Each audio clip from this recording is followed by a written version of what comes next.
Ito yung rotation para sa mga roamer. Halimbawa, hero mo, sina Hilda, sina Chu, mga aggressive early game, mag-invade kayo, atake, tapos kasi kapag nagbibigay kayo ng vision, may pera kayo. At kapag inatake mo yung kalaban, may gold ka rin na nakukuha. Hindi ko sure kung ilang seconds yung reset nun. Dire hit pala yung roaming equipment ko dito. So, ganito, lapit, bigay vision, kasi makakapagpapera kay mabilis ka makakaipon ng gold tapos atake. May 32 gold ako nakuha dahil inatake ko si Leomord.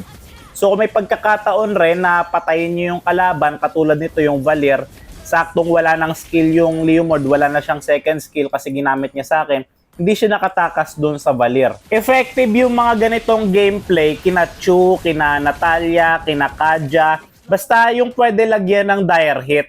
Kasi kapag early game pa lang, maabuso mo yung lakas mo sa early game at mahihirapan talaga yung kalaban. So ang laking advantage, makakaipon ka kaagad ng gold at magagap yung kalaban kasi napipressure sila dahil sa presensya mo kasi hindi ka rin naman nila mapaparusahan kasi mabilis ka eh. Dahil na-pressure ko yung kalaban, makukuha namin yung unang first turtle. Tapos ito, balik na naman ako sa gawain ko, atake lang, nakakuha ko ng gold, bigay vision, nakakuha ulit ng gold.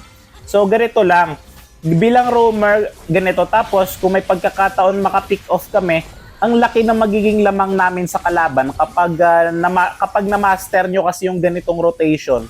Ang laking advantage talaga sa totoo lang. Hindi kayo mahihirapan kunin yung turtle, hindi kayo mahihirapan makalamang sa early game at makontrol yung takbo ng laro.